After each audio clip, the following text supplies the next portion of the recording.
The Chicago Bulls and Minnesota Timberwolves made a blockbuster move on draft night, where the Bulls finally decided to enter rebuild mode by trading Jimmy Butler to the Timberwolves in exchange for Zach LaVine, Chris Dunn, and the 7th overall pick that was later used to draft Lauri Markkanen. As a Bulls fan, I had been pushing for a Jimmy Butler trade for a while. However, my initial reaction to this trade was fairly negative.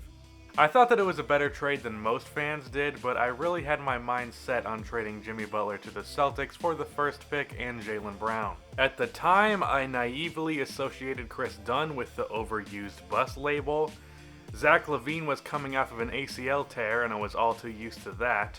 And I viewed Lauri Markkanen as a hit or miss prospect. Someone with high star potential, but also high bust potential. But I was also more than willing to give Chris Dunn a chance in Chicago because I knew all about the effect that Tom Thibodeau has on rookies. I gave Zach LaVine a chance to return from his ACL injury and still be a star. And I watched every Summer League game this offseason to see how Lauri Markkanen would play. And I quickly came to the conclusion that his jump shot was too good for him not to be an above average starter at the very least. And now, these three have actually been better than I had hoped. Too good, in fact, because I had also hoped for the first pick in the draft, and it doesn't look like that's happening now. Chris Dunn has quickly shedded the bust label. Lauri Markkanen has been a top 5 rookie in what is potentially the most stacked draft class in a very, very long time. And in the 2 games that he's played so far, Zach LaVine is averaging 16 points per game, and that's on minutes restrictions. In his per 36 right now, LaVine is averaging 29.5 points and 6.5 assists, and so far he's doing this on 57% shooting from the field and 62% from 3.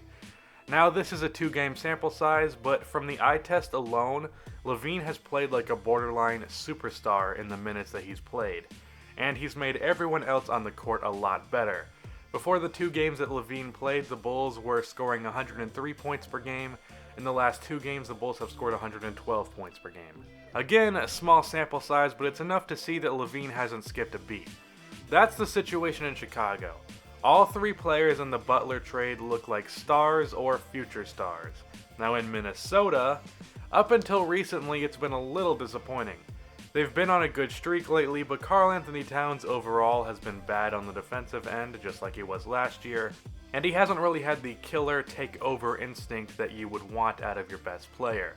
Andrew Wiggins, as pointed out by a recent B-Souls video, is looking more and more like a disappointment, as his statistical improvements have really been as a result of more minutes and touches, not actual improvement. And Jimmy Butler in Minnesota has had to take a bigger responsibility on offense than he had previously hoped. Towards the start of the year, Jimmy was trying to take a back seat to Towns and Wiggins, averaging only 14 points per game, focusing on leadership and the defensive side of the floor. But as he's taken over recently, they've started to win, and he's been averaging up to 21 points per game. Now don't get me wrong, Minnesota is seeing more success than the Bulls from this trade so far. Unless something goes drastically wrong, the Wolves are going to break their incredibly long playoff drought, and that's all well and good, but I really think that it's going to be a temporary success. Jimmy Butler is 28 years old. He's not on the same timeline as the 22-year-olds Wiggins and Towns. 3 years from now, when Minnesota is really set to contend, Butler will be beginning his decline. And he can't keep being the main guy on this team. When I go back and look at it, I really see elements of the Kevin Garnett-Paul Pierce trade to the Nets. It's nowhere near as bad as that trade in any way, but there is one element that is very similar between the 2 trades, and that is impatience.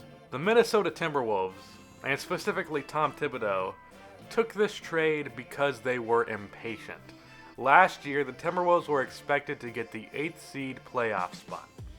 They didn't do that, and because of impatience, Tom Thibodeau said, "Screw developing this team of prospects into a contender, let me just go trade for a player that I've already coached so I don't have to wait anymore." Let's look at the alternative here. Imagine that the Wolves decided to keep the players that they traded for Jimmy. Chris Dunn, Zach LaVine, and Lauri Markkanen. Going into the 17-18 season, the Wolves would have a starting lineup of Chris Dunn, Zach LaVine once he returned, Andrew Wiggins, Lauri Markkanen, and Karl-Anthony Towns. That lineup to me seems a little bit better than one of Jeff Teague, Jimmy Butler, Andrew Wiggins, Taj Gibson, and Karl Anthony Towns. Maybe not better this year, but way better in 3 years. That's an entire starting lineup of star caliber players. Zach LaVine and Chris Dunn would be the main ball handlers. LaVine and Wiggins could run 3-point sets. Wiggins could get post-ups and ISOs. Markkanen could get pick and pops and space the floor. And Cat could be the center point of all of this. A big man duo of Towns and Markkanen would be pretty unguardable. If Towns is posting up, I seriously doubt that an opposing power forward is going to help off of Markkanen, because if they do, it's an automatic 3 points. Speaking of 3-point shooting, this current Minnesota team is not a good 3-point shooting team. They're ranked 24th in the league in 3-point shooting, shooting just 35% from 3. They are towards the bottom in attempts per game as well. The Chicago Bulls, however, are ranked 16th in 3-point shooting, and they have been ranked 1st in the 2 games that LaVine has played. The 3 ball is very important in the modern NBA. You don't need me to tell you that, but perhaps Tom Thibodeau needs someone to tell him that because he seems to have little concern in that area.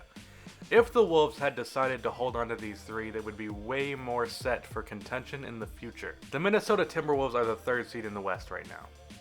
The Warriors are set to dominate this season, in at least the next 2 or 3. So that's 3 years from now until the Wolves have a window to compete. But by then, Jimmy Butler will be 31. After the age of 32, I expect Butler to start to decline, and if he continues to be carrying such a big load for the Timberwolves, that decline could come even sooner. So by 2022, Jimmy will be only on the borderline of being a star player, while Towns and Wiggins are left to run a contender themselves.